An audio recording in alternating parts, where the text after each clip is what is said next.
দেখুন গরমকাল এসে গেছে।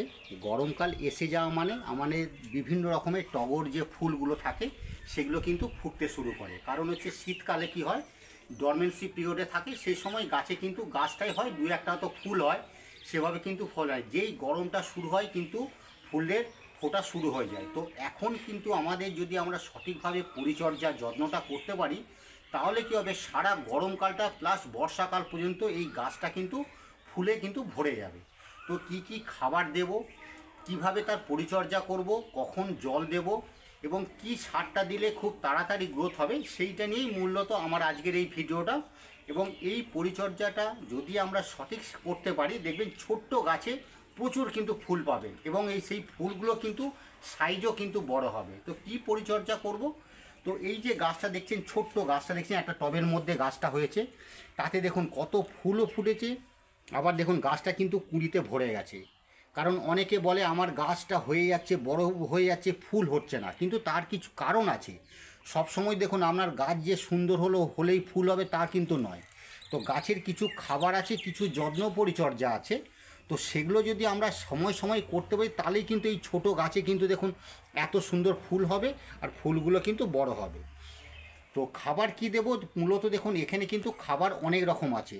তো আপনাকে একটা কথা আপনাকে বলবো, বাড়িতে আপনারা গাছ তৈরি করছেন, অনেকে দেখুন শখে গাছ তৈরি করেন, তো কোনো রকম রাসায়নিক সার কিন্তু এখানে ব্যবহার করবেন না। কারণ হচ্ছে দেখুন রাসায়নিক সারের ভাগটা, পরিমাণটা যদি আপনারা বুঝতে না পারেন, গাছের গোড়ায় যদি দিয়ে দেন, অনেক সময় কী হবে, গাছটা দেখবেন কুঁকড়ে যাচ্ছে, গাছটা দেখবেন পাতাগুলো শুকনো শুকনো হয়ে যাচ্ছে, গাছটা একটু লম্বা হচ্ছে কিন্তু ফুল হবে না। আপনাকে আমরা বলবো সম্পূর্ণ জৈব সারের মধ্যে আপনি গাছ করুন, দেখবেন ছোট গাছে এত ফুলই কিন্তু আমরা পাবেন। তো জৈব সার বলতে কি ব্যবহার করবেন, দেখুন আপনি গোবর সার ব্যবহার করতে পারেন, ভার্মি কম্পোস্ট ব্যবহার করতে পারেন। এবং দেখুন এগুলো যদি আপনি না পান, সবচেয়ে ভালো উপায় একটা আপনাকে বলবো যে আপনার বাড়ির কিচেন ওয়েস্ট, আপনার যে কিচেনের সবজিগুলো আছে ওগুলো কি করবেন, আপনি একটা বালতিতে জায়গাতে দেখুন রাখবেন। দেখুন দেখুন রেখেছি, রাখার পর দেখুন এগুলো কিন্তু প্রায় 3 মাস 4 মাস ধরে আছে, সেগুলো পচে কী হচ্ছে দেখুন, একটা কীরকম দেখুন, একটা দেখুন জল হয়েছে। মানে এর চেয়ে ভালো সার কিন্তু এই গাছের জন্য আর কিছু হতে পারে না। কারণ এটা দেখুন ভার্মি কম্পোস্টেরও কাজ করবে এবং এটা পচে একদম পুরো বিভিন্ন রকমের সার তৈরি হয়ে গেছে। এই থেকে যে যে জলটা বেরিয়েছে দেখুন, দেখুন জল, এই জলটা দেখুন আমরা এখন দেখুন একটা ঢেলে নিয়েছি।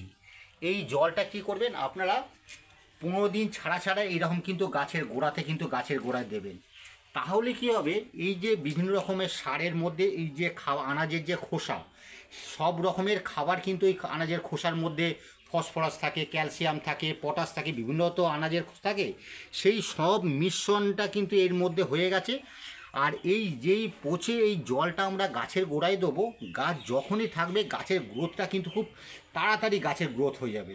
আর গাছের গ্রোথটা যদি ভালো হয় দেখবেন এই ফুলের সাইজ দেখুন কত বড় হয়েছে, পাতাগুলো দেখুন কত হেলদি, দেখুন গাছগুলো হয়েছে, দেখেছেন ছোট্ট গাছ কিন্তু কত হেলদি হয়েছে।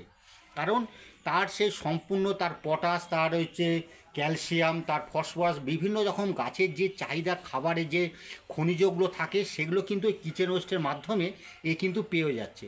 তার জন্য কিন্তু গাছের গ্রোথটা কিন্তু এত সুন্দর হচ্ছে, দেখেছেন গাছের গ্রোথটা কত। দেখুন এই যে সারগুলো যে বললাম না আপনাকে, কিচেন ওয়েস্টগুলো, ওগুলো কিন্তু আপনি গাছের গোড়ায় পুঁতে দেবেন না। কারণ আপনি গাছের গোড়ায় পুঁতে দেবেন, সে পচে করতে অনেক সময় লেগে যাবে। আপনি কোনো একটা জায়গায় পাত্রতে পচিয়ে রাখবেন, সেই জলটা দেবেন, আপনার কিন্তু সঙ্গে সঙ্গে কিন্তু আপনার কাজটা হবে। তো এইভাবে এই পরিচর্যাগুলো করুন, দেখবেন আপনার গাছ 12 মাস একদম ঝোপালো হয়ে থাকবে আর প্রচুর পরিমাণে কিন্তু আপনি ফুল পেয়ে যাবেন।